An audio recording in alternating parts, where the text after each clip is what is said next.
Injustice doesn't always wear a badge, but in Oakwood County, it often did. On a quiet Georgia morning, a black family stopped at a rural diner, expecting only breakfast and silence. Sheriff Cotton and his deputy saw easy targets: a polite man, his wife, and their teenage son, outsiders to be reminded of their place. To them, Darius Samuels was just another name, another face. But they didn't see the Navy SEAL beneath the calm demeanor, or the years of elite training honed under fire. When their abuse escalated into confrontation, they didn't realize they had provoked a man trained to survive and to fight back. Before we go any further, comment where in the world you are watching from, and make sure to subscribe, because tomorrow's story is one you don't want to miss. The early morning sun painted Georgia's highways in shades of gold as Darius Samuels loaded the last bag into their black SUV. The weekend had been good for all of them. His Aunt Martha's cooking, her stories, and that warm Savannah hospitality had recharged their spirits. "Did you double-check the guest room?"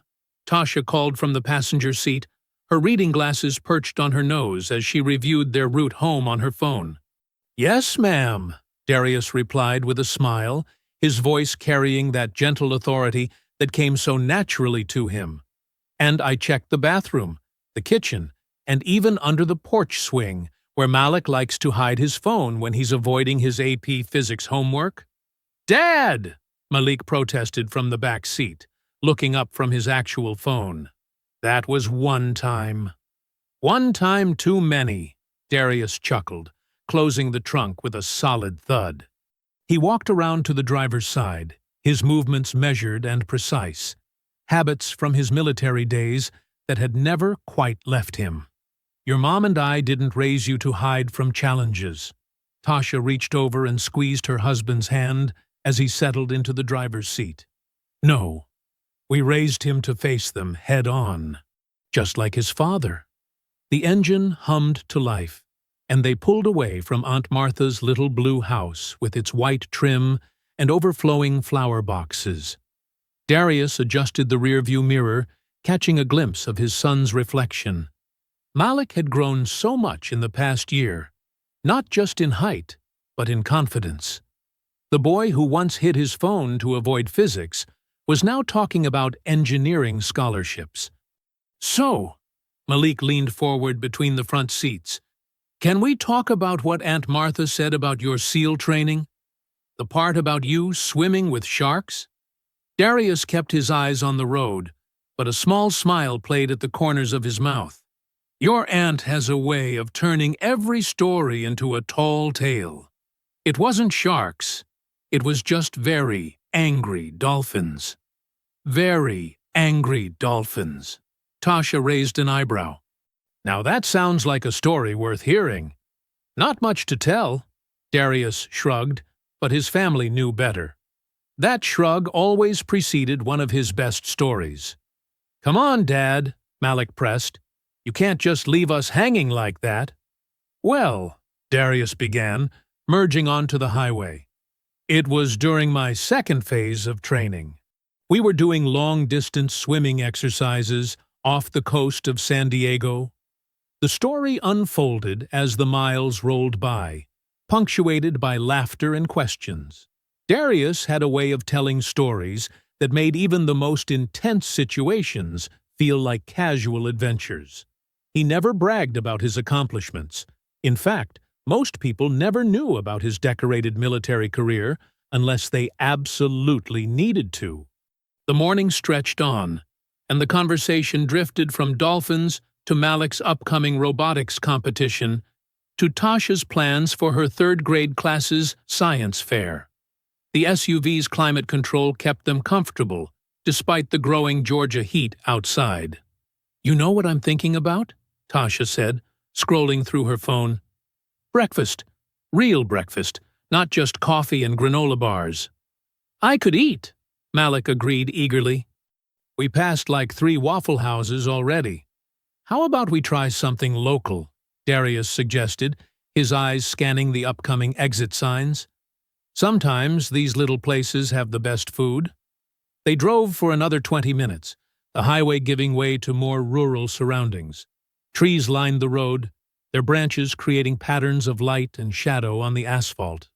Small farms dotted the landscape, and occasional billboards advertised local businesses in fading paint. There, Tasha pointed to a sign. Mamie's Place, next exit. Reviews say they have great biscuits and gravy. Darius nodded, signaling to take the exit. The off-ramp led them down a two-lane road, past a gas station with rusted pumps and a small grocery store with sun-bleached advertisements in the windows. Mamie's Place sat at the end of a gravel parking lot, a white-painted building with blue trim that had seen better days. The parking lot was about half full, mostly pickup trucks, and a few sedans with local county plates.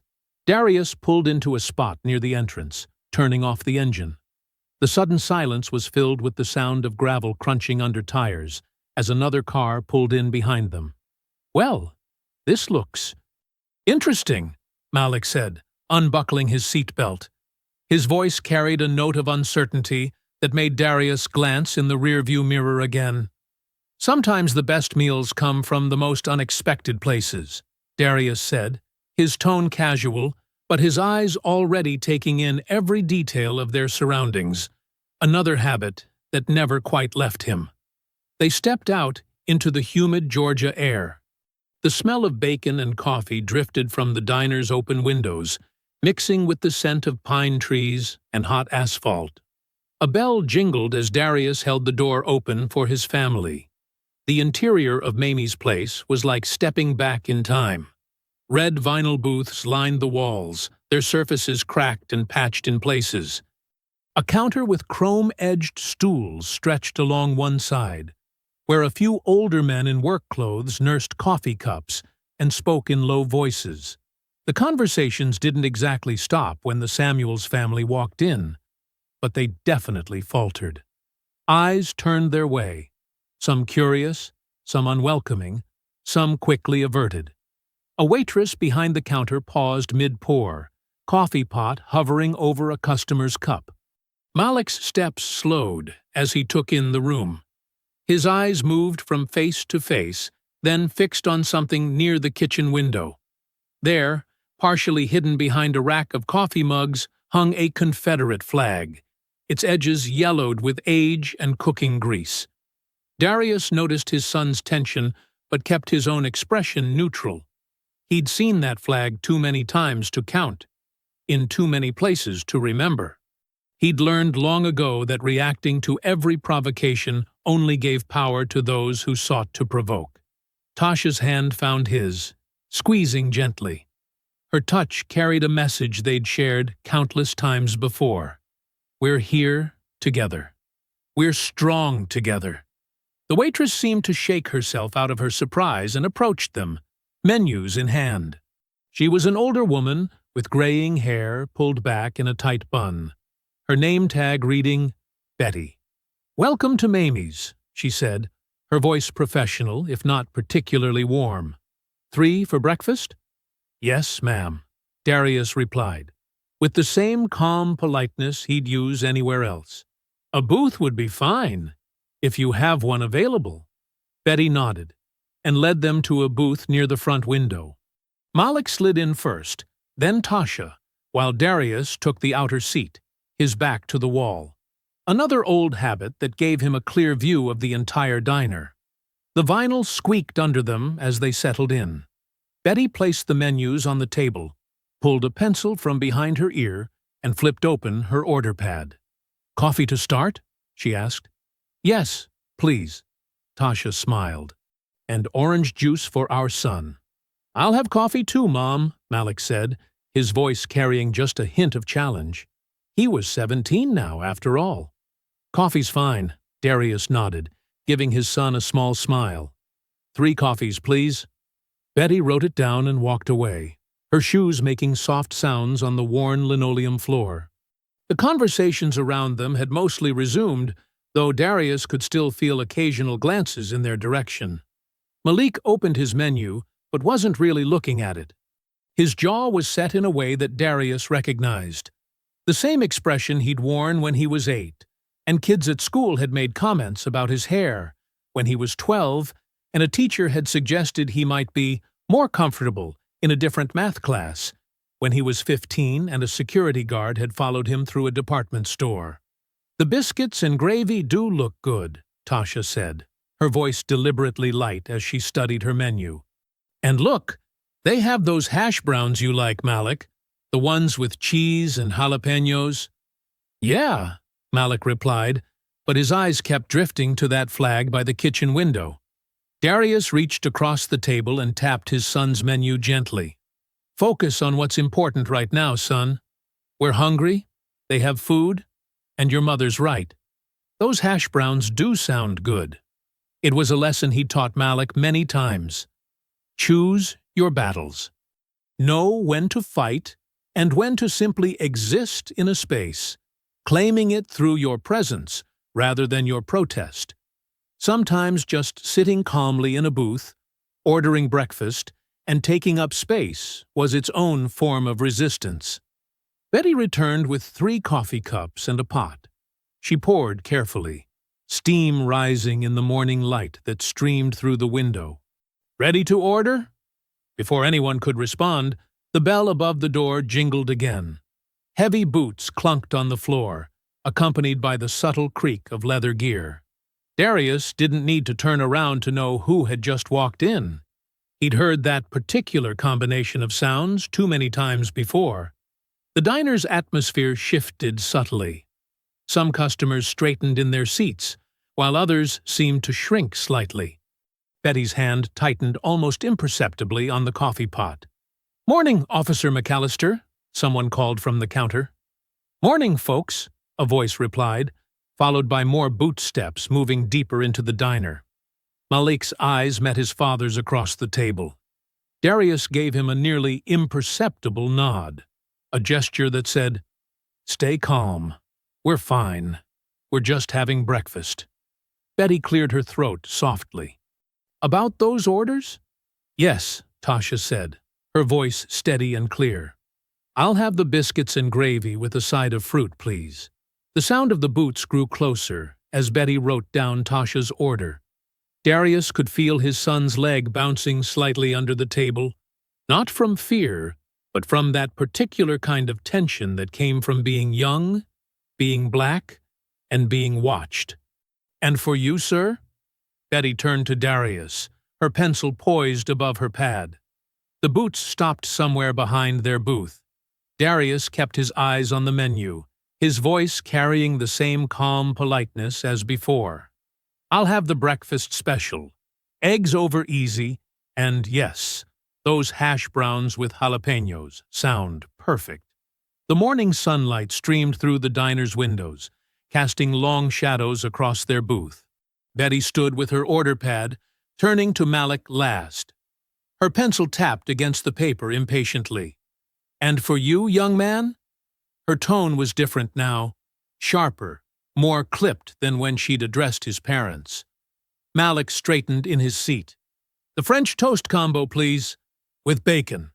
Betty scribbled the order without comment and walked away, her shoes clicking against the floor. The sound seemed louder now, competing with the low murmur of conversations and the clink of silverware. Malik leaned back, trying to appear relaxed, but his shoulders remained tense. "Well, she's definitely not winning any customer service awards today." "Malik," Tasha warned quietly, though her eyes darted around the diner, taking in the sideways glances and whispered comments from nearby tables. "What?" "I'm just saying what we're all thinking." He picked up his coffee cup, took a sip, and made a face. "And this coffee tastes like it's been sitting here since yesterday." Darius watched his son over the rim of his own cup. "Sometimes coffee is just coffee, son. No need to make it more than that." But it wasn't just the coffee, and they all knew it. A couple in the booth behind them had gone silent, their forks scraping their plates with deliberate focus. 2 men at the counter kept turning around, their eyes lingering a bit too long before swiveling back to their meals. Tasha pulled her purse closer, a habit she'd developed over years of similar situations. Her fingers drummed lightly on the table's surface, and she kept glancing toward the kitchen, perhaps wondering how long their food would take. "So," she said, forcing brightness into her voice, "tell me more about that engineering program you were looking at, Malik. The one in Atlanta?" Malik began to answer, but his words were drowned out by a burst of laughter from the counter. Officer McAllister had settled onto a stool, his utility belt creaking as he leaned forward. He was talking to the cook through the service window, his voice carrying deliberately across the diner. "And then I told him, 'Boy, you better think real careful about your next move.'" More laughter followed. Malik's jaw clenched. Darius reached across the table, his hand covering his son's clenched fist. "That engineering program. Tell us more." Malik took a deep breath, uncurling his fingers. "Yeah, well, they have this amazing robotics lab, and the internship opportunities." A plate clattered loudly as Betty returned, setting their food down with more force than necessary. The biscuits on Tasha's plate slid into the gravy, and some of Malik's syrup sloshed onto the table. "Anything else?" Betty asked, already turning away. "Actually," Tasha spoke up, her voice firm but polite, "could we get some napkins? And maybe some cream for the coffee?" Betty paused, then nodded curtly. She returned a moment later, dropping a stack of napkins on the table without a word. "Thank you," Darius said, maintaining his steady calm. They began eating, trying to focus on their food and each other rather than the atmosphere around them. Malik cut into his French toast, telling them about the 3D printing lab at the university between bites. Tasha asked questions, her voice perhaps a touch too bright, while Darius listened, occasionally glancing around the diner with practiced casualness. The food was actually good, despite everything else. The hash browns were crispy and spicy, just as promised. Tasha's biscuits were fresh and fluffy under the pepper-flecked gravy. Even Malik's French toast was perfectly cooked, golden brown, and dusted with powdered sugar. "Not bad," Malik admitted, managing a genuine smile. "Maybe we should come back tomorrow." "Very funny," Tasha said, but she smiled too, some of the tension leaving her shoulders. A new customer entered the diner, the bell jingling. The man nodded to Officer McAllister, who was still holding court at the counter. "Morning, Brent." "Quiet Sunday?" "So far," McAllister replied, his voice carrying clearly to their booth.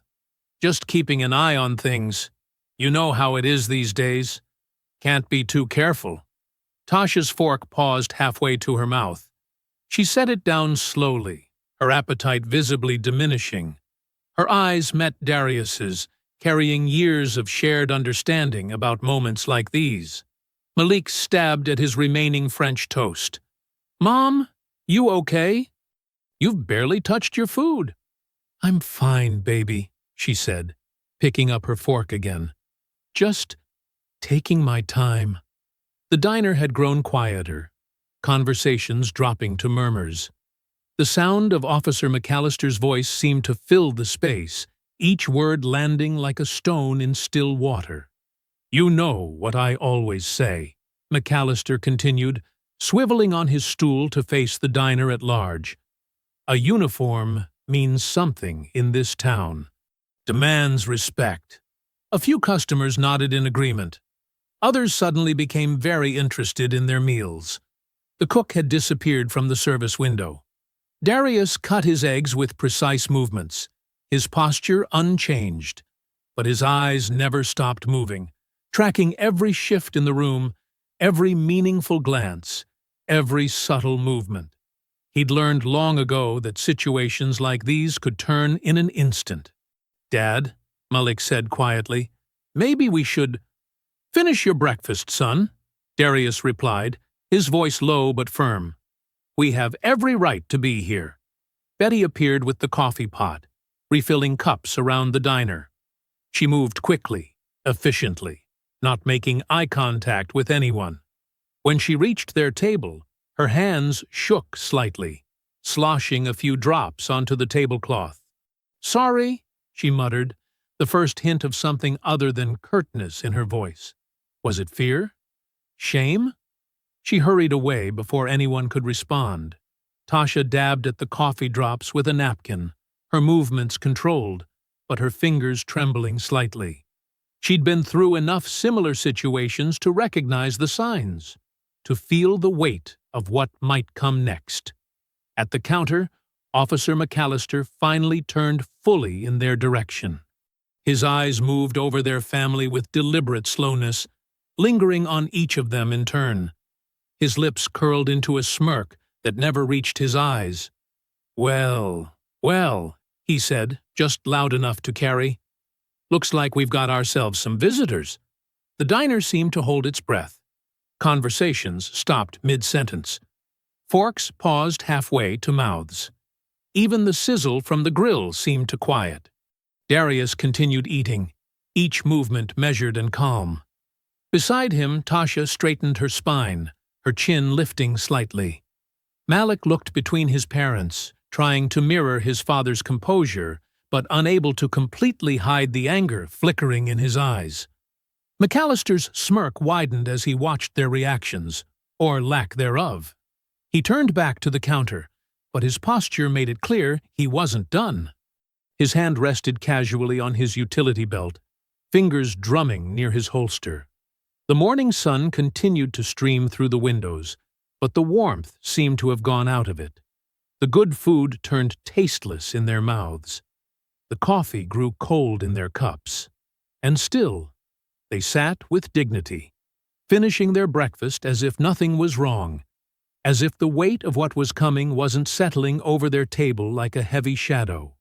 Officer McAllister pushed away from the counter, adjusting his belt with practiced showmanship. His boots clicked against the linoleum as he approached their table, each step deliberate and unhurried. The diner's background noise faded to whispers and the soft clink of silverware. "Morning, folks," McAllister said, positioning himself at the end of their booth. His smile didn't reach his eyes. "Just doing my regular Sunday check-in. Making sure everyone's having a pleasant breakfast."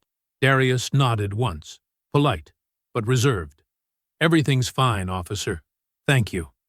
McAllister's gaze settled on Malik, who was working to keep his expression neutral. "Haven't seen you around here before. You boys passing through?"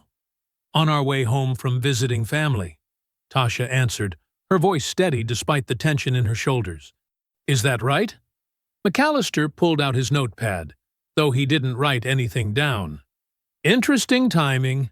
We had some trouble at the convenience store down the road last night. Young man about your age." He gestured toward Malik with his pen. "You look like you might match the description." Malik's fork clattered against his plate. "I was with my family all weekend." "Son," Darius said quietly, a gentle warning in his tone. McAllister's smile widened. "How old are you, boy?" 17, Malik answered, his voice tight. 17, McAllister repeated, drawing out the word. "Got any ID on you?" Tasha's hand found Malik's under the table. "He's a minor, officer, and he's with his parents." "Ma'am, I'm just doing my job." McAllister's voice took on an edge of authority. "When there's been a crime reported, we have to follow up on all leads." "What exactly was stolen?" Darius asked calmly, meeting McAllister's gaze. McAllister shifted his weight, his hand still resting near his holster. "That's police business. But since you're asking so many questions, maybe you wouldn't mind showing me some identification." "All of you?" The other diners had abandoned any pretense of eating, watching the scene unfold. Betty stood frozen by the coffee maker, pot suspended mid-pour. The cook had reappeared in the service window, his face tight with concern. Darius reached slowly for his wallet, his movements deliberate and visible. He pulled out his driver's license and placed it on the table. Tasha did the same, her fingers trembling slightly as she set her ID next to her husband's. McAllister picked up both licenses, studying them longer than necessary. "Samuel's family from Atlanta, huh? Long way from home." "As my wife mentioned," Darius said, his voice remaining level. "We're returning from visiting relatives." McAllister handed back their IDs, but his attention remained fixed on Malik. "Stand up for me, son." "Excuse me?" Malik's voice cracked slightly. "I said stand up. Need to make sure you're not carrying anything dangerous." Tasha's grip on Malik's hand tightened. "This is harassment. You have no probable cause." "Ma'am," McAllister cut her off, his tone hardening, "I'd advise you not to interfere with police business. Your boy matches a description, and I have reasonable suspicion. That's all the cause I need." The diner had gone completely silent. Even the kitchen sounds had ceased. The morning sun through the windows cast long shadows across the floor, and the Confederate flag near the kitchen seemed to loom larger in the tense atmosphere. "Officer," Darius spoke, his words measured and clear, "my son has done nothing wrong. We're simply trying to have breakfast as a family." McAllister's face flushed slightly. "Sir, if you continue to obstruct my investigation—" "I'm not obstructing anything," Darius interrupted, still calm but with steel beneath his words. "I'm informing you that your current actions are inappropriate and potentially illegal." A muscle twitched in McAllister's jaw. He straightened to his full height, trying to loom over the table. "Boy, stand up. Now." "That's an order." Malik looked at his father, uncertainty and fear mixing with anger in his eyes. Darius gave him a small nod, his expression conveying volumes of unspoken guidance. Slowly, Malik began to slide out of the booth. Tasha's hand fell away from his, and she pressed her lips together to keep from protesting further. "Officer McAllister," Darius said quietly, his voice carrying clearly in the silent diner, "I'm warning you professionally and respectfully. Back off." McAllister's face darkened. "Are you threatening an officer of the law?" "No," Darius replied. "I'm advising you to reconsider your current course of action." Malik had barely gotten to his feet when McAllister's hand shot out, grabbing his upper arm. Malik flinched at the contact, his body going rigid. The entire diner seemed to freeze in that moment. Betty's coffee pot hung suspended over a cup, dark liquid dripping slowly onto the counter. A fork clattered somewhere in the silence. The cook gripped the edge of the service window, knuckles white. Darius hadn't moved, but something had changed in his posture.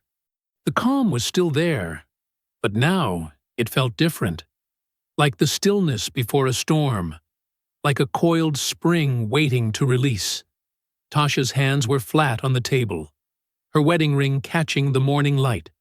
Her eyes moved between her son and her husband, years of experience telling her that everything was about to change.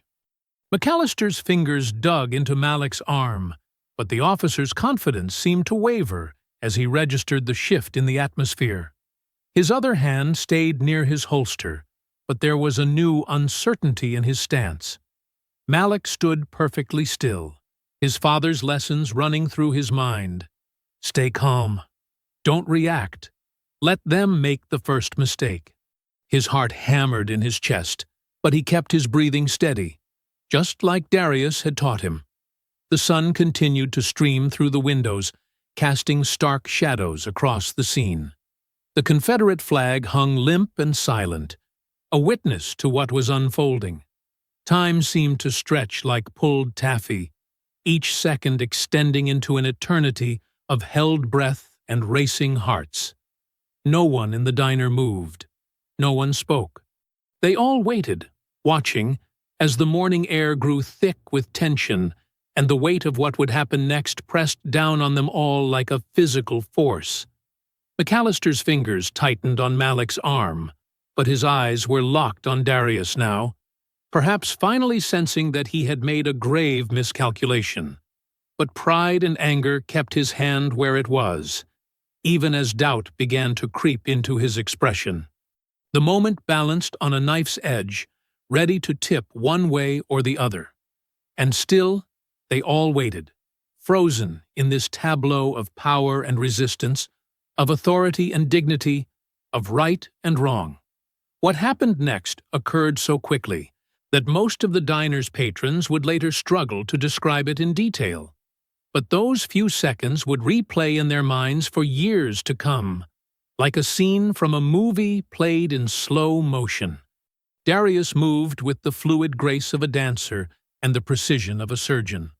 One moment he was seated in the booth, and the next he was standing, his movement so smooth it seemed almost casual. But there was nothing casual about what followed. His left hand caught McAllister's wrist, the one gripping Malik's arm, and applied pressure to a specific point that made the officer's fingers spring open involuntarily. Simultaneously, his right hand swept up in a controlled arc, catching McAllister's gun hand before it could reach the holster. The motion continued in one seamless flow, twisting the officer's arm behind his back at an angle that offered no resistance but complete control. McAllister's eyes widened in shock as he found himself being guided inexorably downward. There was no violence, no sudden jerking or painful wrenching, just the inevitable result of perfectly applied leverage and momentum. The officer's knees buckled, and he descended to the floor as if he'd decided to kneel of his own accord. Malik stepped back, rubbing his arm where McAllister's fingers had dug in. Tasha remained seated, her expression a mixture of concern and grim satisfaction. She'd seen this side of her husband before, though rarely in public. "Stay still," Darius said quietly to McAllister, maintaining the hold with minimal pressure. "I don't want to hurt you, but I will maintain this position until you calm down." The other diners sat in stunned silence. Someone's phone made the distinctive sound of a video recording starting. Betty, the waitress, had her hand pressed to her mouth. The coffee pot finally set down on the counter, dark liquid still pooling around its base. McAllister tried to struggle, but each movement only made the hold more secure. His face reddened, more from embarrassment than exertion. "This is assault on a police officer," he sputtered. "You're going to prison for this." "No," Darius replied calmly. "This is a trained professional preventing you from violating my son's civil rights. I haven't hurt you, and I won't, unless you force me to." A younger patron at the counter, who had been recording the scene on his phone, whispered to his companion, "That's some special forces stuff right there. Look at that wrist control. That's not regular self-defense." He was right. The technique Darius employed was a specialized combination of Krav Maga and military close-quarters combat, specifically designed to neutralize armed opponents without causing injury. It was a technique taught only to elite units, requiring hundreds of hours of practice to master. The hold itself was a thing of beauty to those who understood such matters. Darius's fingers pressed precisely on nerve clusters that sent confusion to McAllister's muscles. His positioning eliminated any possibility of the officer reaching his weapons or regaining control. It was the kind of technique that looked simple, but contained layers of tactical sophistication. "Sir," called a voice from near the door, "I'm a retired Marine, and I've got your back if you need it." An older man in a flannel shirt had stood up, reading the situation clearly. Darius nodded in acknowledgement, but maintained his focus on McAllister. "I appreciate that, but this situation is under control." More phones had come out now, recording the scene from various angles. The morning sun through the windows illuminated the tableau like a spotlight. The calm, composed black man in civilian clothes standing over the red-faced police officer. Power dynamics reversed, but violence carefully avoided. In the distance, sirens began to wail. McAllister's lips curved into a savage smile, despite his compromised position. "That's backup coming," he snarled. "You're done now, boy. You and your whole family are going away for a long time." Darius maintained the hold for 2 more seconds, then released McAllister with the same controlled precision he'd used to subdue him. He stepped back, raising both hands in a clear gesture of compliance. The officer scrambled to his feet, reaching for his holster with shaking hands. but something had fallen from Darius's pocket during the brief confrontation.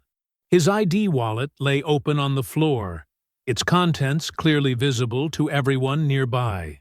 A silver badge caught the morning light, and below it, several rows of colorful ribbons were clearly visible. An elderly man who had been sitting nearest to the scene bent down to look at it, his eyes widening. His voice quavered as he read aloud, "United States Navy SEAL, Silver Star recipient, Combat Action Ribbon, Bronze Star with Valor device."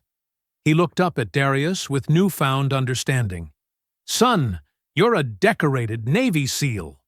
The diner erupted in murmurs. McAllister's face, which had been red with anger, suddenly paled.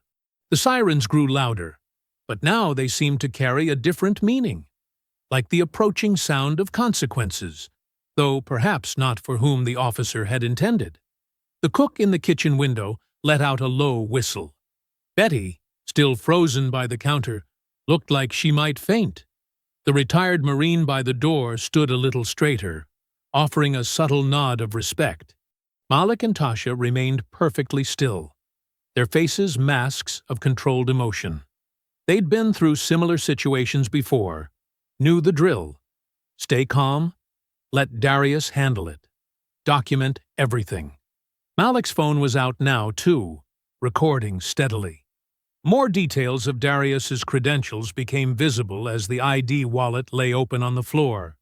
Photographs from deployment, additional commendations, security clearance cards. Each item told part of a story that McAllister was just beginning to understand. The story of exactly whom he had chosen to harass that morning. The sirens were very close now, their wail filling the diner with red and blue light that strobed through the windows. McAllister's hand still hovered near his holster, but the confidence had drained from his stance. His eyes darted between Darius's raised hands and the ID on the floor, as if trying to reconcile the boy he'd been threatening with the highly decorated warrior standing before him. The morning sun continued to stream through the windows, highlighting dust motes in the air that danced like nervous energy given form. The Confederate flag hung forgotten now, its implied threat diminished by the reality of true strength and discipline on display. Every phone in the diner remained raised, recording. Every eye remained fixed on the scene. Every breath seemed held, waiting to see what would happen when those approaching sirens finally arrived. The next few moments would determine much, but one thing was already clear. McAllister's morning had not gone according to plan. The backup officers burst through the diner's doors, weapons drawn. The peaceful morning shattered completely as they shouted commands, forcing everyone to back away from McAllister and Darius. "On your knees! Hands behind your head!" an officer yelled, his gun trained on Darius.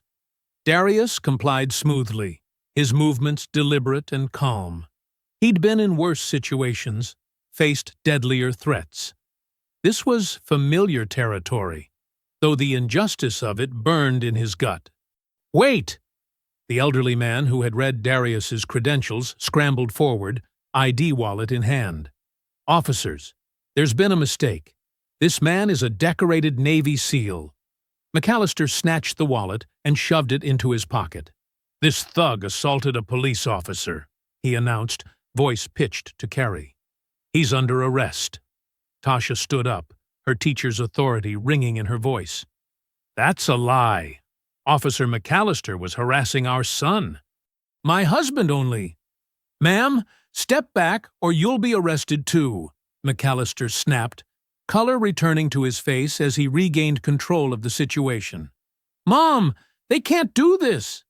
Malik started forward, but Tasha grabbed his arm, holding him back. Her fingers dug into his sleeve as she fought to keep him safe, to keep him from giving them an excuse. The other diners had their phones up, still recording. The retired Marine by the door looked ready to intervene, but Darius caught his eye and gave a slight shake of his head. More violence wouldn't help anyone. "Cuff him," McAllister ordered, and two officers moved in. The steel bracelets clicked shut around Darius's wrists, cold and final. Betty, the waitress, found her voice at last. "This ain't right," she said softly, but not softly enough. McAllister wheeled on her. "You got something to say? Maybe you'd like to join him." The cook ducked down behind the kitchen window, and Betty retreated, shaking her head. The threat hung in the air like smoke. A new siren approached, this one different. Longer, deeper notes. A large black SUV pulled up outside, its tinted windows reflecting the morning sun.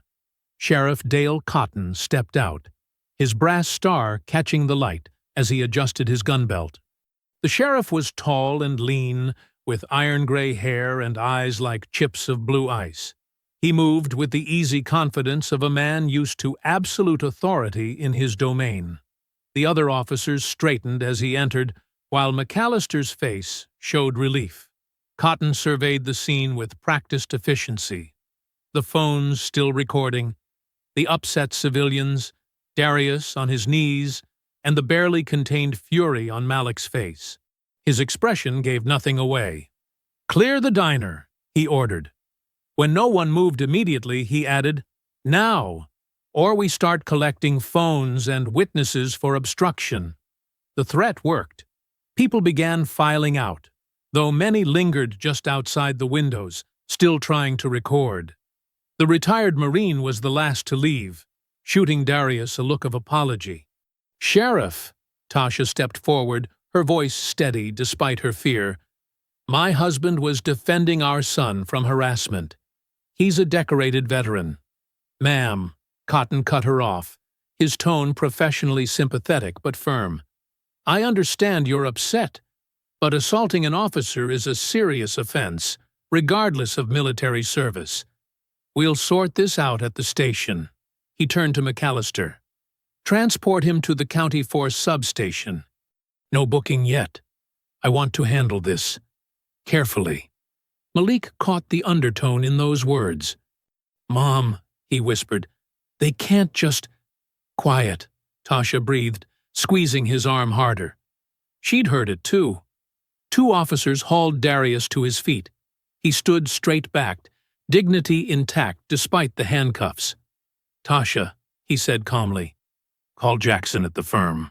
He'll know what to do." "Enough talk," McAllister snapped, shoving Darius toward the door. "I want to know where you're taking him," Tasha demanded. "I have a right—" "You have the right to leave this diner before I find a reason to arrest you too," Cotton replied mildly. "Take your boy home, ma'am. We'll contact you when appropriate." They watched helplessly as Darius was led out to a patrol car. The morning sun seemed to mock the scene with its cheerfulness, glinting off the handcuffs and the sheriff's star with the same indifferent brightness. Cotton followed them out, but paused beside McAllister in the parking lot.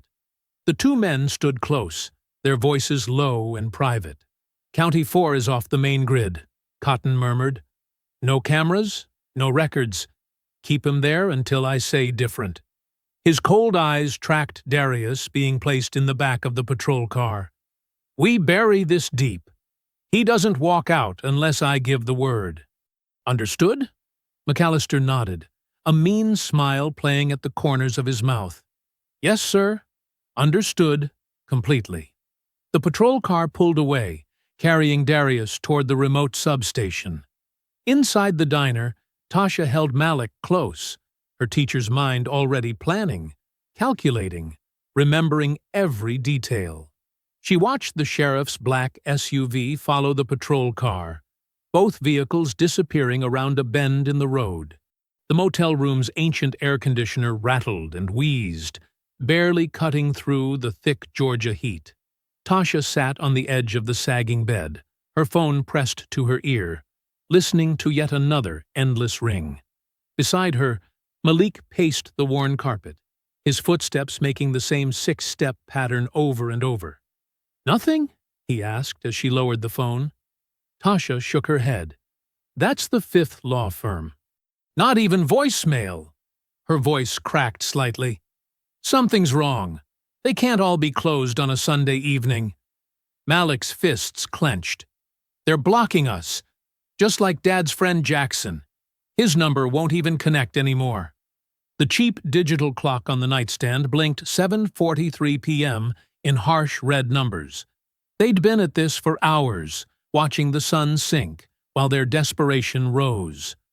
Empty coffee cups and untouched sandwich wrappers littered the small table by the window. "Try the ACLU again," Malik suggested, running his hands through his hair. A nervous gesture that reminded Tasha so much of Darius, it made her chest ache. "I did, 20 minutes ago." Same thing. Rings forever, then drops. Tasha stood up, her teacher's instincts kicking in despite her exhaustion. "Sit down, baby. You're wearing yourself out." "I can't sit," Malik's voice rose. "They've had Dad for 12 hours. No phone call, no lawyer, nothing. We don't even know where this County 4 place is. It's not on any map." A sharp knock at their door made them both jump. "Management!" a voice called out. Tasha opened the door to find Mr. Peters, the motel manager who'd checked them in that morning. His previously professional demeanor had vanished, replaced by barely concealed hostility. "Is there a problem?" Tasha asked, keeping her voice steady. "Several complaints about noise," Peters said, though the rooms on either side of theirs were empty. "And there's an issue with your credit card." "What issue?" "We paid for 3 nights. Cards showing declined now." Peters crossed his arms. "We'll need cash, or you'll have to leave." Malik stepped forward. "That's impossible. Our card is fine." "Don't take that tone with me, boy," Peters snapped, making Malik flinch at the echo of McAllister's words from that morning. Tasha felt a cold certainty settle in her stomach. This wasn't coincidence. "We'll find somewhere else," she said quietly. "Good idea." Peters's smile didn't reach his eyes. "You have 30 minutes to clear out." The door closed with unnecessary force. Tasha leaned against it, closing her eyes briefly. "Pack up, Malik, quickly." "Mom, this is crazy. They can't just—" "They can, and they are." Tasha moved to gather their things. "The sheriff has more power here than we realized. He's making sure we can't stay, can't get help." They packed in tense silence, jumping at every sound from outside. Tasha tried their credit card at 3 other motels in town, all suddenly full, despite their vacant parking lots. The sun had fully set now, leaving them standing in a gas station parking lot, their SUV idling. "What do we do?" Malik's voice was small, younger than his 17 years. Before Tasha could answer, a gentle tap on her window made them both startle. A black woman in her 50s stood there, her expression kind but cautious. She held up both hands to show she meant no harm. Tasha lowered the window slightly. "Yes? I'm Jada Freeman. I own the Freedom Cup Cafe downtown." The woman's voice was low and steady. "I saw what happened at Mamie's this morning. Been looking for you folks." Tasha's hand tightened on the steering wheel. "Why?" "Because I recognized your husband." Jada glanced around the parking lot before continuing. "I was at a veterans event last year where he spoke about security consulting. But more importantly, I know what Cotton and his boys are doing to you right now. The blocked calls, the credit cards, the sudden no vacancy signs." Some of the tension left Tasha's shoulders. Here, finally, was someone who understood. "I've got hot food in my car," Jada continued, "and a safe place where you can stay tonight. Somewhere they won't think to look." "Why help us?" Malik asked, leaning forward. "Won't you get in trouble?" A fierce smile crossed Jada's face. "Honey, I've been documenting Cotton's abuse for 3 years. Your daddy's case might be exactly what we need to bring it all down." She stepped back, gesturing to her car. "Follow me. Food's getting cold, and we've got a lot to talk about." Tasha studied the woman's face, reading the sincerity there, the quiet strength. After hours of doors closing in their faces, here was one opening wide. "Lead the way," Tasha said, starting the engine. Jada nodded once, understanding all that wasn't said.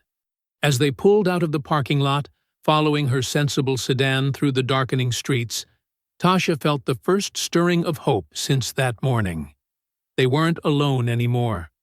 And hope, she knew from experience, could be the most powerful weapon of all.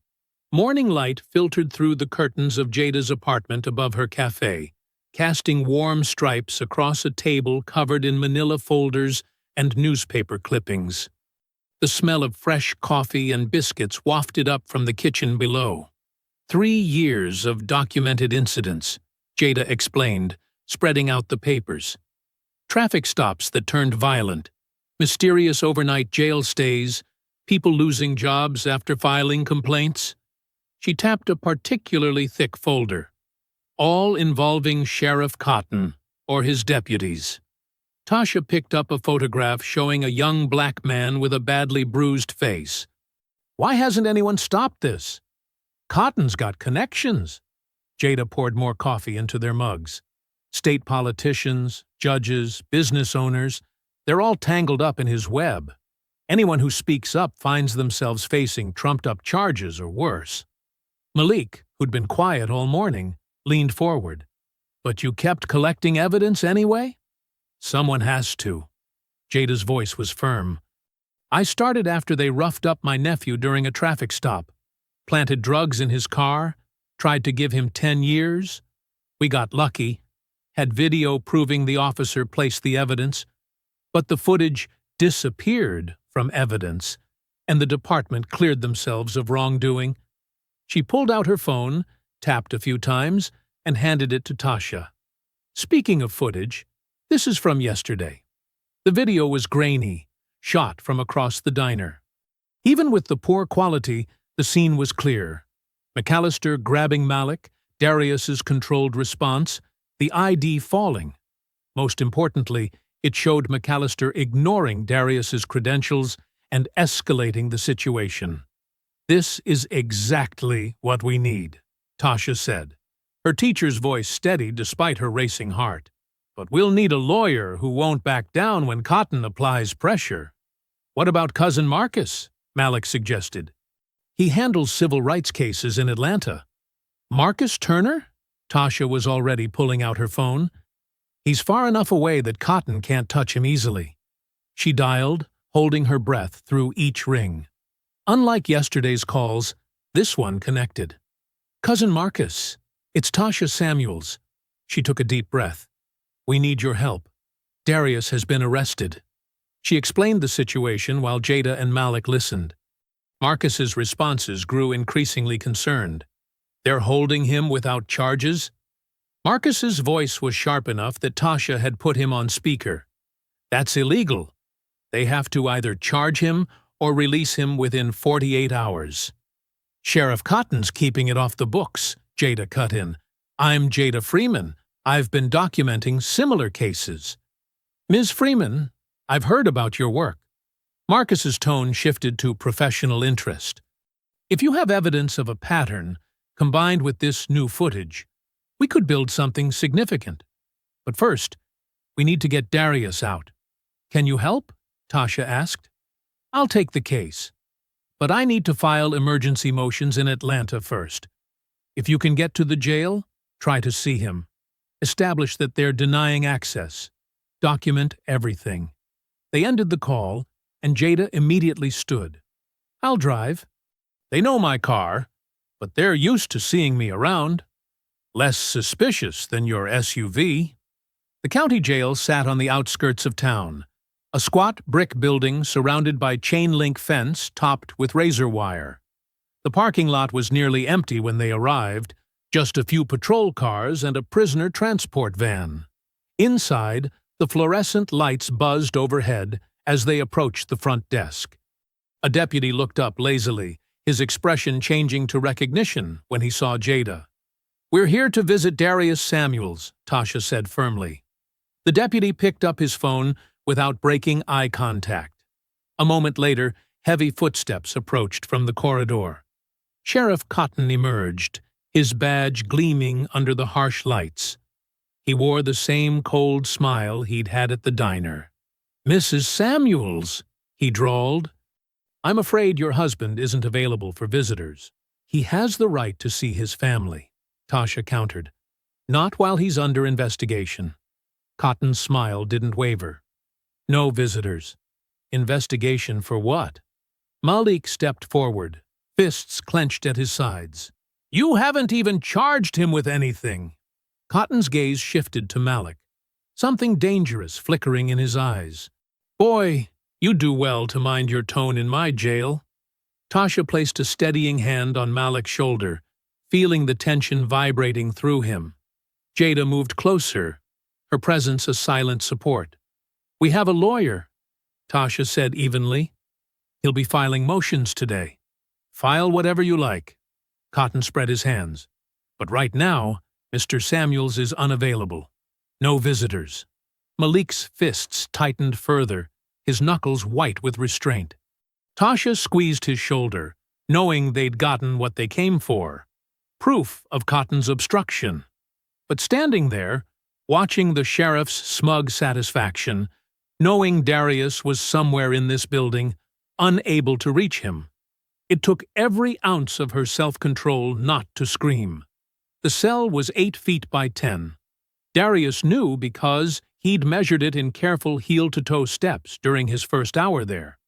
No windows, just a narrow slot in the metal door that let in strips of fluorescent light from the corridor. The air smelled of bleach and old concrete. He sat cross-legged on the thin mattress, back straight, hands resting loosely on his knees. To anyone watching through the security camera mounted in the corner, he looked defeated, compliant, exactly what they wanted to see. But Darius's mind was working, processing, analyzing, just like they'd taught him in SEAL training, just like he'd practiced during POW simulations. Every sound, every pattern, every detail mattered. Tap, tap, tap.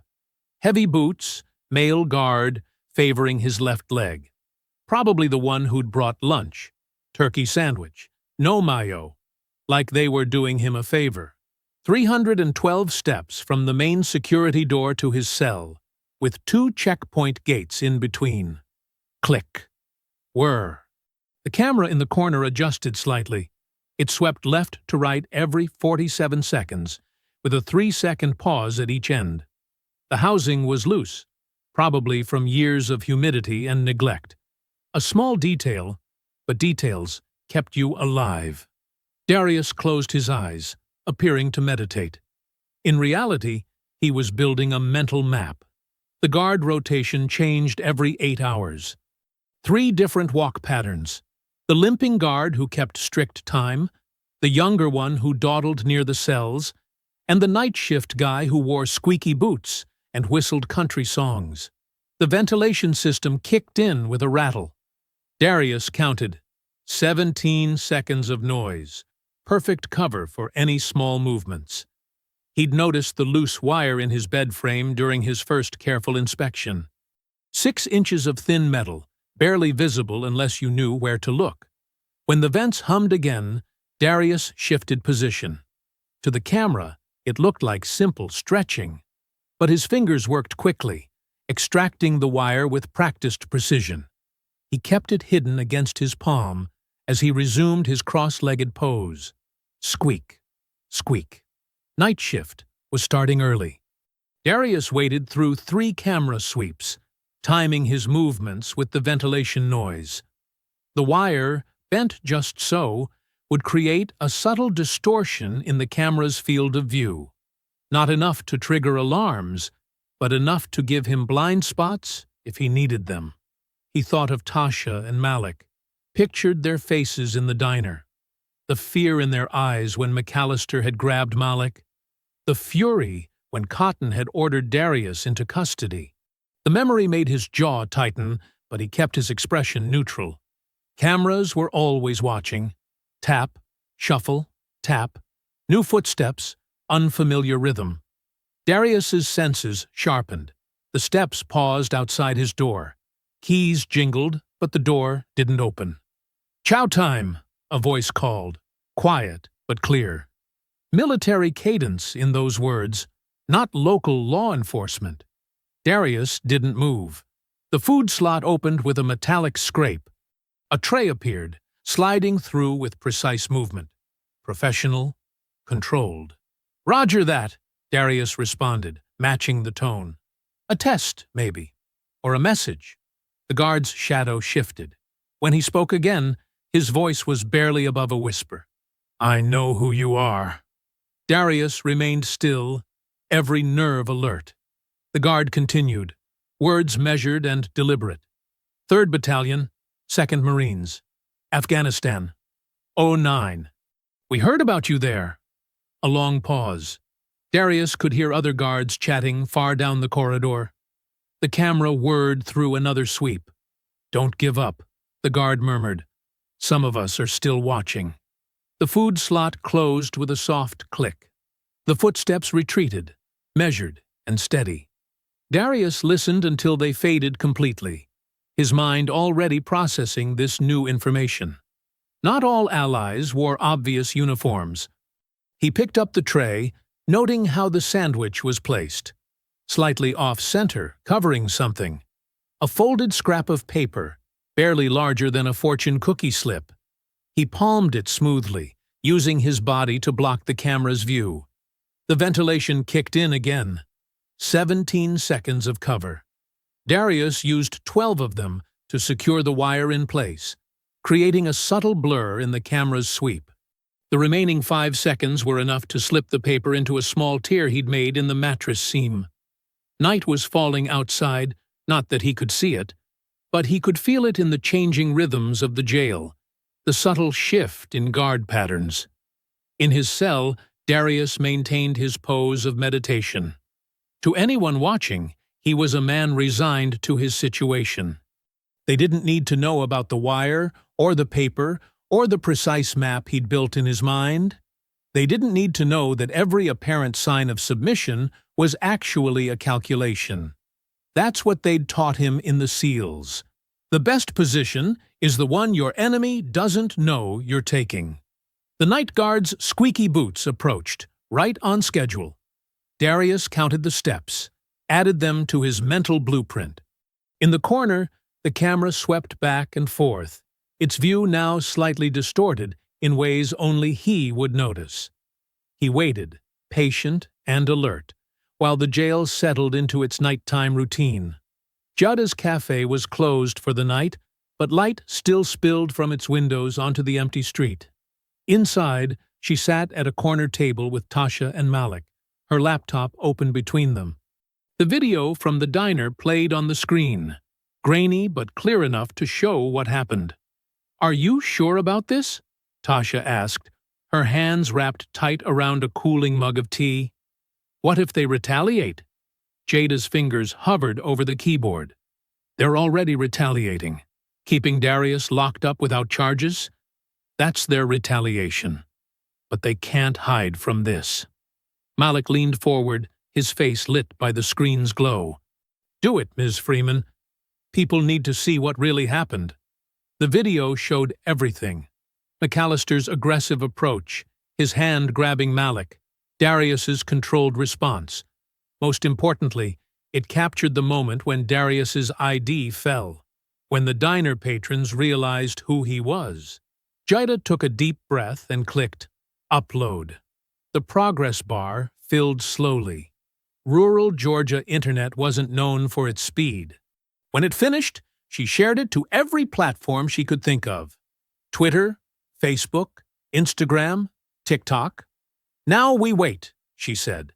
But they didn't have to wait long. Within the first hour, the video had thousands of views. Comments flooded in. "Did that cop just try to assault a Navy SEAL's son? Look how calm the father stayed. That's training right there. Where is he now? Someone find out what happened." Tasha's phone started buzzing. Text messages from friends, then calls from numbers she didn't recognize. Jada's cafe phone rang, a reporter from Atlanta wanting details.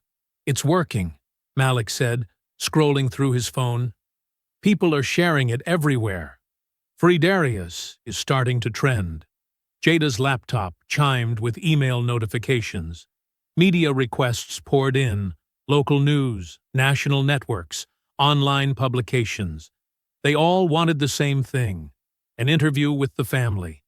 We need to be smart about this, Jada said, sorting through the messages. Pick the right outlet. Tell the story right. She paused on one email. Here. This producer from News One.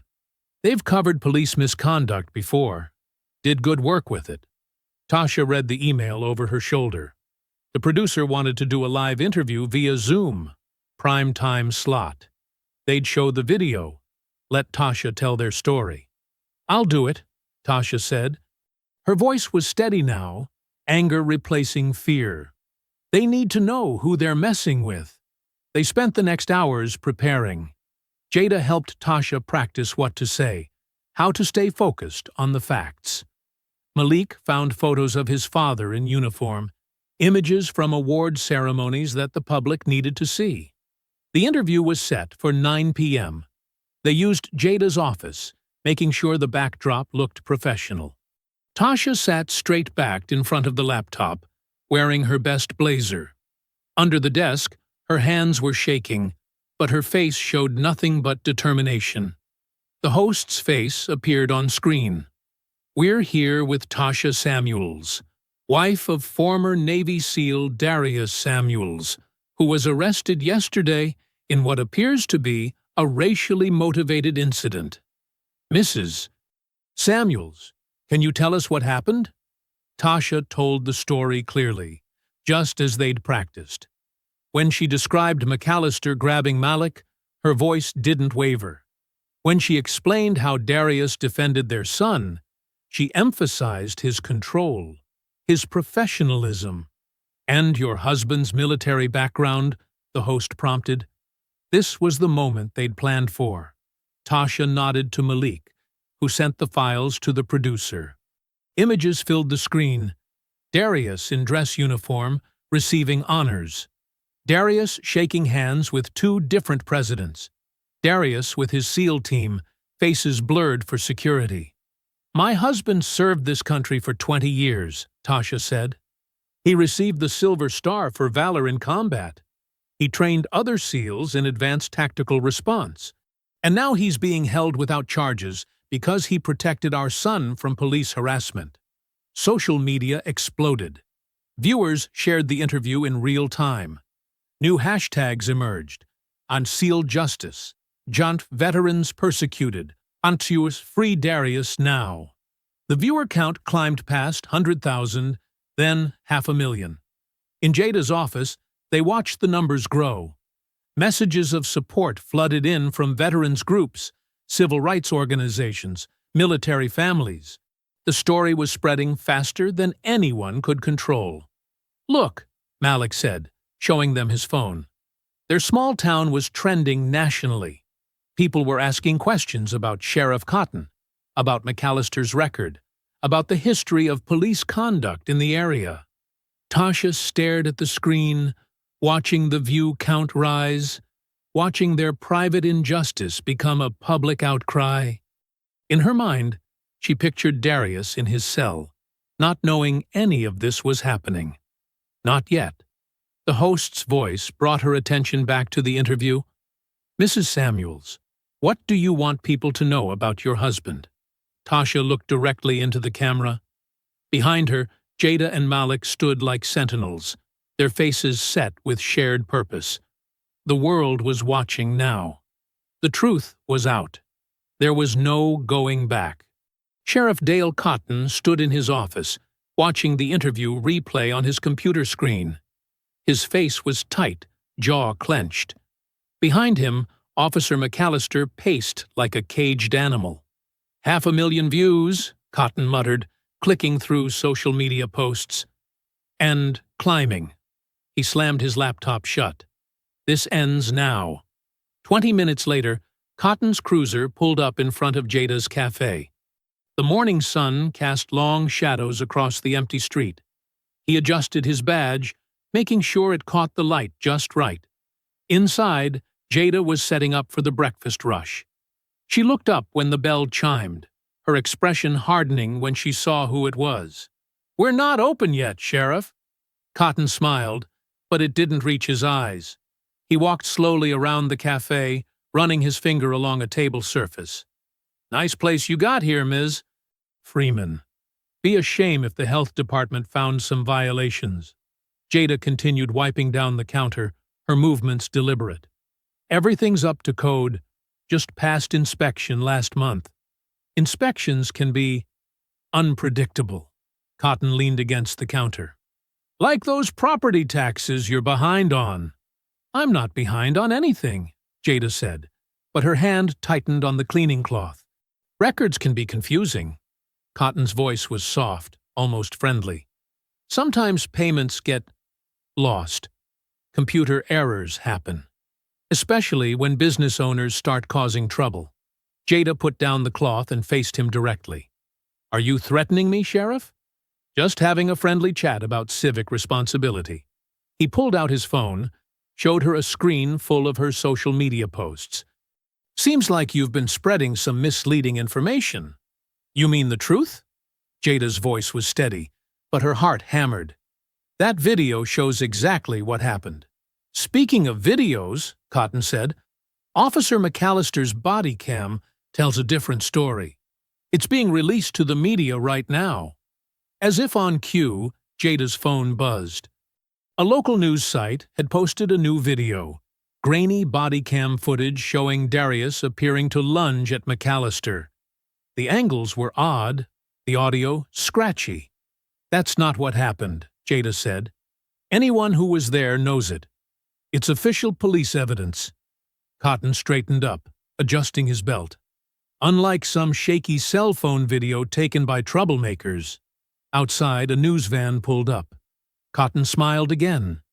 "Looks like they want your comment on the new footage. Choose your words carefully, Ms. Freeman. Businesses need community support to survive." He walked out just as reporters started setting up their cameras. Jada's phone buzzed again. Messages from people who'd been at the diner, pointing out problems with McAllister's video. "The lighting's wrong. Where's the sound of the coffee maker? That's not even the right table layout." Jada started screenshotting the messages, documenting everything. Her hands shook, but her resolve strengthened. She'd seen too many people bullied into silence. Across town, in a small office building, two men in suits checked into a hotel under bland, forgettable names. Their credentials, carefully tucked away, identified them as FBI agents. They'd driven unmarked cars from Atlanta, arriving separately to avoid attention. The younger agent unpacked his laptop, connecting to a secure network. "Local chatter's picking up. Sheriff's Department is trying to control the narrative." His partner, older and grayer, nodded. "DOJ's Civil Rights Division wants this handled quietly for now. We observe, we document, we build the case." They pulled up McAllister's personnel file, complaints buried, witnesses pressured, patterns emerging. The younger agent whistled softly. 15 years of this, all swept under the rug. "Not anymore," his partner said, adding another document to their growing file. "Get the forensics team ready for the body cam footage. We'll need to prove tampering." In his cell, Darius sat cross-legged on his bunk, eyes closed but senses alert. He'd counted 3 new sets of footsteps in the corridor. Different rhythm, different weight distribution than the usual guards. The friendly guard passed by, doing his rounds. A folded note slipped under Darius's door with his lunch tray. Darius waited until the footsteps faded before retrieving it. The message was brief. "They're here. Be ready." He allowed himself a small smile, then ate his lunch slowly, methodically. Years of training had taught him patience. The time would come. For now, he waited, listening to the changing patterns of movement outside his cell, feeling the shift in the air. The note he shredded into tiny pieces, mixing them with his food waste. No evidence, no traces, just like they'd taught him in SEAL training. Everything had its time, its purpose. Even being in this cell was part of a larger strategy now, one that was finally coming together. Sheriff Cotton burst through the jail's security doors, his face flushed red with anger. He jabbed his finger at the control panel, punching in the emergency lockdown code. "Nobody in or out," he barked at the deputies. "I want all exterior doors sealed. No visitors, no lawyers, no press." He pulled out his phone, fingers trembling as he dialed. "Get the transport van ready. We're moving the seal." Alarms blared through the corridors. Heavy metal doors slammed shut, with echoing finality. Guards rushed to their positions, radios crackling with confused chatter. In his cell, Darius sat perfectly still, counting the irregular footsteps echoing down the hallway. 3 guards running east, 2 more heading to the main entrance, a set of heavier boots, Cotton himself pacing near the control room. Something had spooked them. Darius closed his eyes, focusing on his breathing. He'd seen this pattern before, in hostile territories when an operation was about to go sideways. The sudden surge of activity. The poorly concealed panic.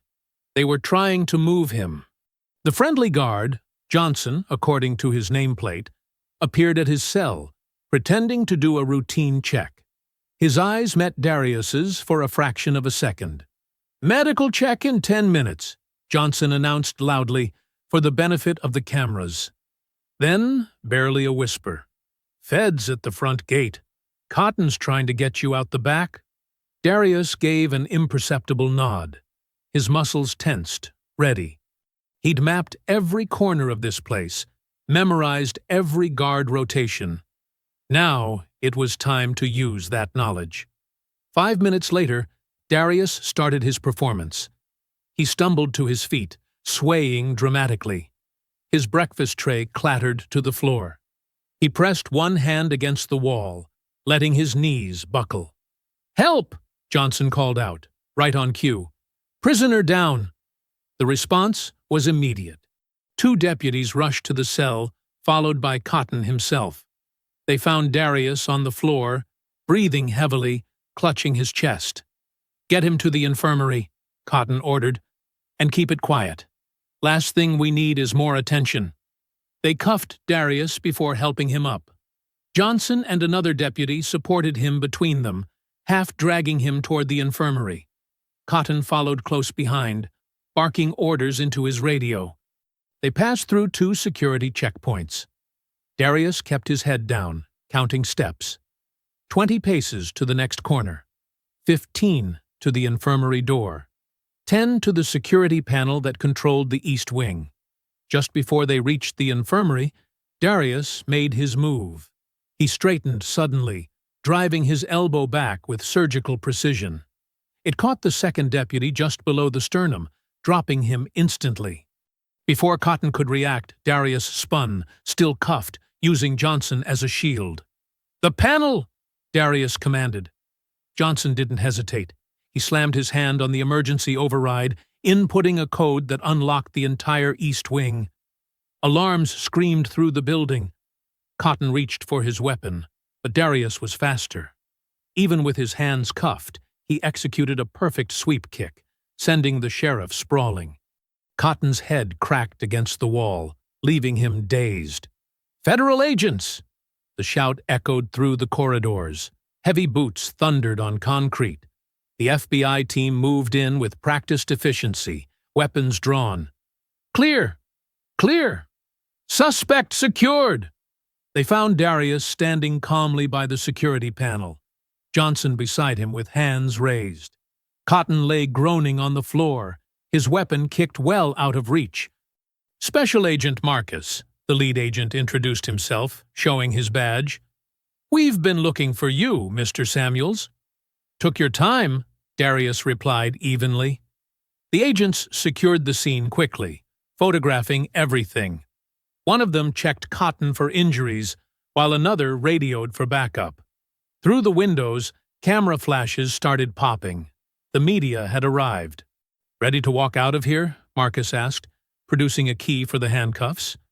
Darius shook his head. Leave them on. Let them see exactly how they've been holding me.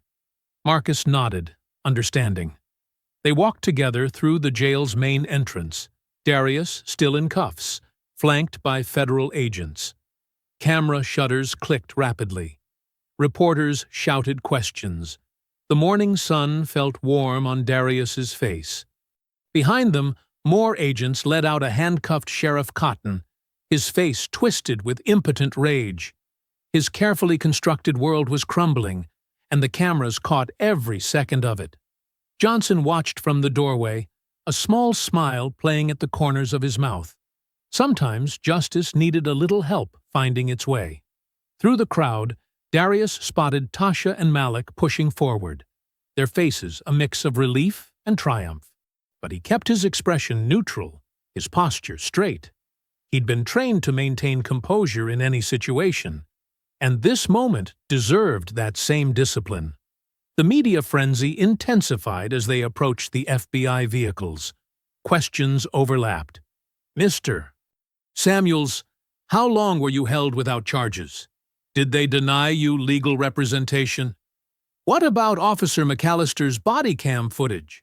Darius kept walking, head high, letting the handcuffs tell their own story. Every camera captured the image. A decorated Navy SEAL, illegally detained, emerging with dignity intact, while his captors faced justice. The hotel room television flickered with breaking news graphics. Malik sat on the edge of the bed, gripping his mother's hand, as they watched Darius approach the podium. Camera flashes erupted like lightning, illuminating his father's face. Darius wore his navy dress blues, ribbons and medals gleaming under the harsh lights.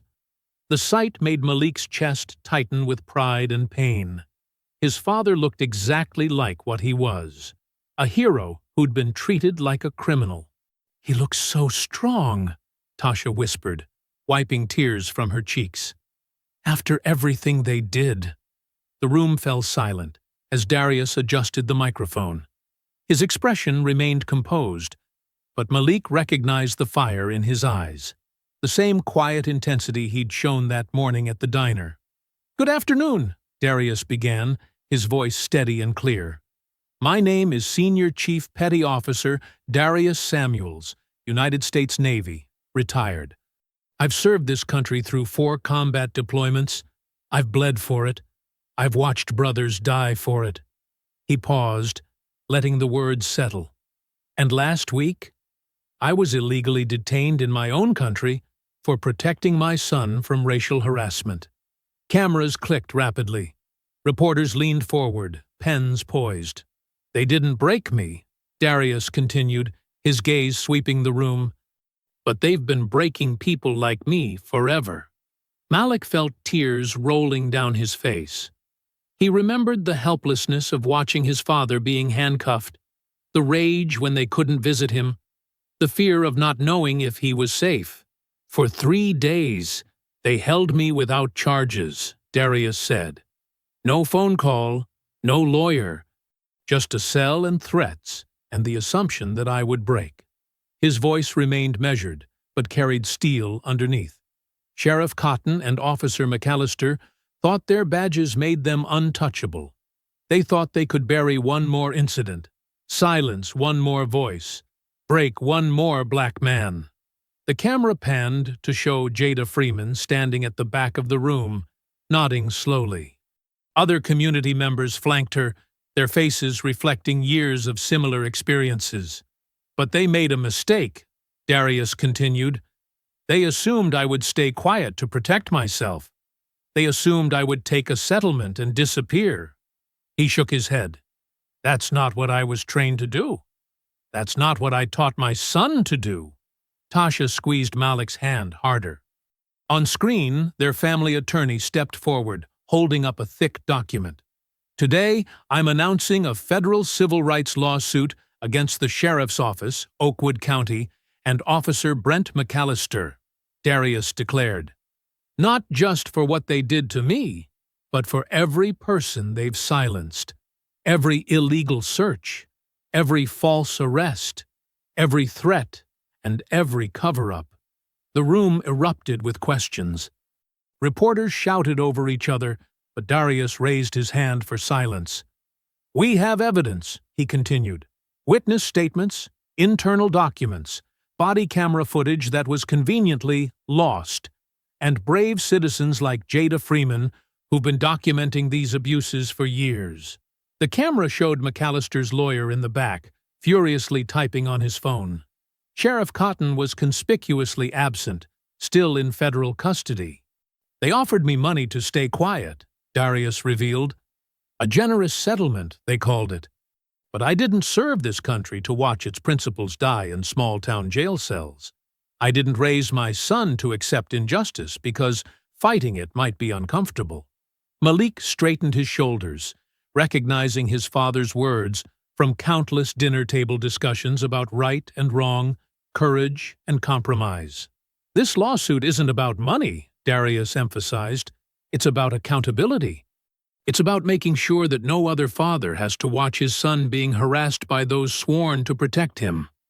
No other family has to wonder if their loved one is being beaten in a cell where cameras don't work." In the hotel room, Tasha stood up, pacing with nervous energy. "They're going to come after us hard for this," she said softly. "Let them," Malik replied, his voice stronger than he expected. "Dad's right.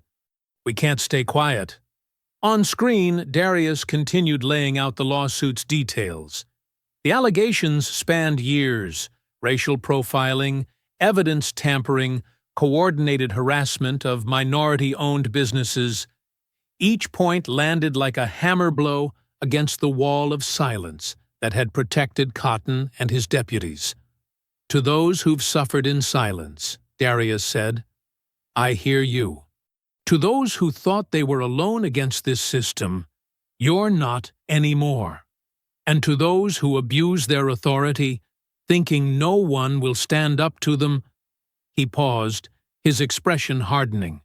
"You picked the wrong family to intimidate." The attorney stepped forward to handle questions, but the cameras stayed on Darius. He stood tall, unmoved by the chaos of shouting reporters and flashing cameras. This was just the beginning of a different kind of battle, and he was prepared for a long campaign. "Look at him," Malik whispered. "They really thought they could break him." Tasha smiled through her tears. "They don't know your father. They never did." The setting sun cast long shadows across Main Street as Jada Freeman locked up her cafe for the night. She paused, noticing fresh spray paint marring her front window, racial slurs in angry red letters. Her hands trembled as she took photos with her phone, documenting one more act of intimidation. Inside, overturned chairs and broken dishes littered the floor. Earlier that day, a group of customers had started a fight, clearly staged to cause damage. The police had taken hours to respond, and when they did, they'd barely taken notes. Across town, Malik walked home from the library, his backpack heavy with engineering textbooks. The streetlights flickered, creating pools of dim yellow light. He'd stayed late studying, trying to keep his grades up despite everything happening. His father's words echoed in his mind. "Don't let them steal your future." Movement caught his eye, shadows detaching from a darkened doorway. 3 white teenagers emerged, carrying baseball bats and pipes. Malik recognized one from school, Tommy Henderson, whose father was a deputy under Sheriff Cotton. "Hey, smart guy," Tommy called out, slapping the pipe against his palm. "Daddy's lawsuit causing some problems around here." Malik's heart raced, but he kept his voice steady. "Back off, Tommy. You don't want this trouble." "Trouble?" Another boy laughed. "Your family's the one bringing trouble. Time somebody taught you about respect." They spread out, trying to circle him. Malik dropped his backpack, settling into the defensive stance his father had drilled into him countless times. Weight on the balls of his feet. Hands up. Stay mobile. The first swing came fast, a wild pipe strike from the left. Malik slipped past it, driving his elbow into the attacker's ribs just like he'd practiced. The boy dropped, wheezing. But Tommy was already moving in, bat raised high. Pain exploded across Malik's shoulder as the bat connected. He stumbled, but didn't fall. The third attacker rushed him with a pipe. Malik caught the weapon, yanking it forward while stepping aside. The momentum sent his attacker sprawling. "Stay down!" Tommy shouted, swinging again. This time the bat caught Malik's temple. Blood trickled into his eye. The world tilted sideways, but Darius had taught him more than just fighting moves. He'd taught him about fear, about pushing through pain, about never letting bullies win.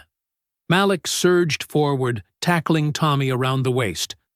They crashed to the pavement together. Malik landed 2 solid punches before something metal slammed into his back. Stars burst behind his eyes. He rolled away, trying to protect his head as kicks and blows rained down. A car horn blared. Headlights swept the street. The attackers scattered, leaving Malik curled on the sidewalk, his mouth filled with copper taste of blood. "Oh my God, Malik!" It was Jada's voice. Car doors slammed. Footsteps rushed toward him. "I got 2 of them," Malik mumbled, as gentle hands helped him sit up. Dad would be proud. "Don't talk, honey." Jada pressed a cloth to his bleeding head. "I'm calling an ambulance." "And your parents." The emergency room lights were harsh and white. Doctors spoke in low voices about concussion protocols and X-rays. Malik drifted in and out, catching fragments of conversation. Multiple contusions. Defensive wounds on his hands. Lucky nothing's broken. He fully woke to find his father sitting beside the hospital bed, holding his hand. Darius's face was carved from stone, but his eyes held a storm. "This isn't your fault," Darius said quietly. "It's theirs.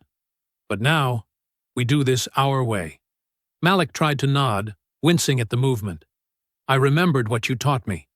About stance, about leverage. You did good, son." Darius squeezed his hand. 2 against 3 with weapons. You held your own. But you shouldn't have had to. Outside the room, they could hear Tasha talking with police officers. Her voice was controlled but sharp, cutting through excuses about "he said," "she said," and "boys will be boys." "They hit Jada's place too," Malik said. "Before they found me. Trashed it." Darius's jaw tightened. "I know. She called us right after she found you. She's got security footage this time. Clear shots of their faces." "Tommy Henderson was there," Malik said. "Deputy Henderson's son. He said the lawsuit was causing problems. They think violence will make us back down." Darius shook his head slowly. "They still don't understand who they're dealing with." A nurse entered with more painkillers, checking Malik's vitals. The medicine made the room fuzzy around the edges, but he fought to stay alert. "Dad?" he whispered. "Are we doing the right thing? With the lawsuit? People are getting hurt." "People were already getting hurt," Darius replied. "They just didn't have anyone standing up for them. Sometimes doing right means walking through fire. But we walked together." Malik closed his eyes, feeling the warmth of his father's hand anchoring him. The pain throbbed in waves, but underneath it was something stronger. Pride, determination, and the unshakable knowledge that they wouldn't break. Sheriff Dale Cotton paced his office, phone pressed to his ear. The walls were closing in. His carefully built empire of control was crumbling, and he knew it. Outside his window, a gathering crowd of concerned citizens, all white, all angry, waved signs denouncing Darius Samuels as a dangerous radical. "Make sure they stay visible," Cotton barked into the phone. "I want news cameras seeing real Americans standing up against this troublemaker." He adjusted his tie in the window's reflection, practicing his concerned public servant face. Deputy Henderson stood in the doorway, sweating. "Sheriff, my boy Tommy." He says he wasn't anywhere near that Samuels kid. But there's video. Handle your family business, Cotton snapped. I've got bigger problems than your idiot son right now. He grabbed his jacket, checking his appearance one more time. Time to feed the media machine. The courthouse steps were packed with reporters. Cotton descended like a benevolent king. All practiced charm and measured concern. Camera lights flashed as he approached the microphone. "Good people of our community," he began, voice dripping honey, "we're facing troubled times. Outside agitators like Darius Samuels want to paint us as backwards, as racist. But we know the truth about our town." The hired protesters cheered on cue. Signs bobbed in the morning sun. "Support our police," and "Samuels Frauenvries race baiter." Inside the FBI surveillance van parked 2 blocks away, Agent Sarah Chen adjusted her headphones. Cotton's wireless microphone was picking up everything, including what he muttered between sentences. "Keep waving those signs, you dumb hicks," he whispered, smiling for the cameras. "Earn your pay." Chen's partner, Agent Marcus Rodriguez, typed rapidly, logging every word. They'd been building this case for weeks, gathering threads that led straight to Cotton's door. Corruption, conspiracy, civil rights violations stretching back decades. Cotton's voice crackled through their speakers again as he stepped away from the podium, phone pressed to his ear. "Yeah, it's handled. Got these sheep eating out of my hand. Now about that seal problem." Chen and Rodriguez leaned forward, recording devices humming. "Listen carefully," Cotton continued, ducking behind a pillar. "I don't care how you do it. We'll make that troublemaker disappear, just like the others. I've got connections up north who can—" Rodriguez hit a button, transmitting the feed directly to the field office. "We got it. That's conspiracy to commit murder on top of everything else." Chen was already radioing tactical teams. "All units, execute now. Subject is on courthouse steps. Be advised, he's armed." Cotton was mid-sentence when the first FBI vehicles screamed around the corner, lights flashing. His hired protesters scattered like leaves in a storm. He reached for his gun, but froze as agents materialized from every direction, weapons drawn. "Dale Cotton," Chen announced through a megaphone, "you're under arrest for civil rights violations, conspiracy to commit murder, and corruption under color of authority. Put your hands where we can see them." The crowd fell silent. Phone cameras recorded as Cotton slowly raised his hands, his mask of authority cracking. Local officers backed away, not wanting to be caught in the federal net. "This is a mistake," Cotton tried to say, but his voice shook. "I'm the law here. You can't—" "The law?" Rodriguez clicked the handcuffs tight. "Let's play your greatest hits." He held up a phone, playing Cotton's recorded threat. The racial slur echoed across the suddenly silent square. Across town, Officer McAllister was filling his patrol car with gas when the alert hit his phone. He watched the live stream of Cotton's arrest, face draining of color. His credit card was still in the reader when he saw FBI vehicles turning onto the highway. He jumped in his car, tires squealing as he peeled out of the gas station. The cashier watched him go, then called the FBI tip line they'd been advertising all week. "Yeah, that cop you're looking for? Just saw him heading west on Highway 20. Driving a blue Dodge Ram, personal vehicle. Looked real nervous." 2 hours later, at a truck stop just across the state line, McAllister was ordering coffee when tactical teams surrounded the building. He tried to run, but made it 3 steps before taking a face full of asphalt. Back in town, news helicopters circled the courthouse. Citizens gathered in knots, watching Cotton's perp walk replay on their phones. The same people who'd feared him for years now whispered and pointed as he was led to a waiting federal transport. "Never thought I'd see the day," an old black janitor said, watching from the courthouse steps he'd cleaned for 40 years. Sometimes justice takes its time, but it sure is sweet when it comes. Deputy Henderson's wife sobbed as she watched her husband being led away in cuffs too, caught in the federal sweep. Their son Tommy had already been picked up at school, facing assault charges as an adult. Agent Chen stood with Rodriguez, watching the transport pull away. 27 victims over 12 years, she said quietly. All swept under the rug, until they picked a fight with the wrong family. Speaking of family, Rodriguez checked his phone. McAllister's in custody. State troopers got him at a Flying J. He was trying to buy a bus ticket to Canada. The autumn wind caught the protesters' abandoned signs, sending them tumbling down empty streets. The Confederate flag that had hung in the diner lay crumpled in a puddle, its owner having quickly lost it when federal agents started asking questions. 6 months had transformed the small Georgia town. Where fear and silence once ruled, new voices rose. The morning sun caught the fresh paint on Jada's cafe wall, a stunning mural stretching 2 stories high. Martin Luther King Jr.'s thoughtful gaze watched over the street, surrounded by faces both historic and recent. John Lewis, Rosa Parks, and now, in a small but powerful addition, the Samuels family. Jada stood outside, wiping down tables as the morning crowd filtered in.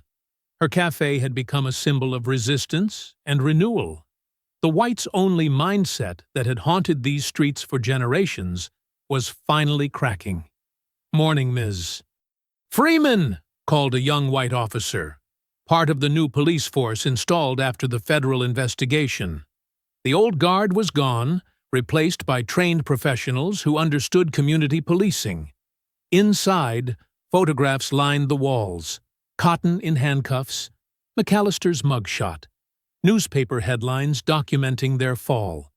But more importantly, images of hope. Black and white children sharing lunch tables, community meetings where people actually listened to each other. Malik Samuels standing tall at his high school graduation. The community center buzzed with energy as teenagers filed in for today's Valor and Voice workshop. Malik stood at the podium, no longer the frightened boy from that diner. At 17, he carried himself with his father's quiet strength and his mother's fierce intelligence. "My story isn't unique," Malik began, his voice steady. "What happened to me happens every day. But what we did about it, that's what matters." He gestured to the training mats where younger kids learned self-defense, then to the computers where others studied civil rights law. In the back, Jada watched proudly. Her cafe had become the program's unofficial headquarters, a place where kids could always find safety and support. The surveillance cameras she'd installed now captured joy instead of abuse. "We don't teach hate here," Malik continued. "We teach pride, strategy, how to stand up without getting knocked down. My father showed me that strength isn't about muscles. It's about mind and heart." The audience included faces that would have been unthinkable months ago. White police cadets learning from black community leaders, former antagonists now working together for change. The town's transformation wasn't perfect, but it was real. A small girl raised her hand. "Did you feel scared? When those boys hurt you?" Malik touched the small scar on his temple, a reminder of that brutal night. "Yes," he answered honestly. "But being scared doesn't mean being weak. It means you have something worth fighting for." Outside, spring had painted the town in new colors. The courthouse, where Cotton made his last stand, now flew a Black Lives Matter flag alongside the American one. The diner where it all began had new owners, new policies, and a diverse staff serving everyone equally. Later that afternoon, as the sun began its descent, Darius and Tasha sat on their front porch swing. Their new house, bought with part of the settlement money, stood proud on a street where black families had once been unwelcome. The rest of the money had gone to Valor and Voice, ensuring other kids would have the tools to fight back. They watched Malik in the driveway, loading boxes into his car. Stanford acceptance letter proudly displayed on the dashboard. Engineering scholarship. A future bright with possibility. "Look at him," Tasha said softly, leaning against her husband's shoulder. "Remember how scared we were? That night in the motel? Not knowing if you'd come home?" Darius squeezed her hand. The memories were still sharp. The cold cell, the helpless rage, the weight of history pressing down. But they'd turned that pain into purpose. "You think it was worth it?" Tasha asked, watching their son organize his belongings with characteristic precision. Darius smiled, the expression gentle but determined. "We didn't just survive. We made them see us. That's a win." Malik approached the porch, another box in his arms. "Found Dad's old SEAL photos," he said. "Think I can hang one in my dorm?" "Only if you hang one of your speech too," Tasha insisted. "The one where you announce the scholarship program." Their laughter carried across the yard, free and unafraid. No looking over shoulders, no swallowing pride to stay safe. Just family, just joy, just the future they'd fought to create. The setting sun painted the sky in shades of purple and gold. Down the street, children played without fear of police harassment. At the cafe, Jada was probably closing up, planning tomorrow's community meeting. In cells far from here, Cotton and McAllister faced federal charges that would keep them locked away for decades. Darius watched his son return to packing, proud of the man he'd become. When he spoke, his voice carried the weight of experience and the fire of determination. Justice isn't something you ask for. It's something you take back, inch by inch, soul by soul. And I'm not done yet. I hope you enjoyed that story. Please share it with your friends and subscribe so that you do not miss out on the next one. In the meantime, I have handpicked 2 stories for you that I think you will enjoy. Have a great day.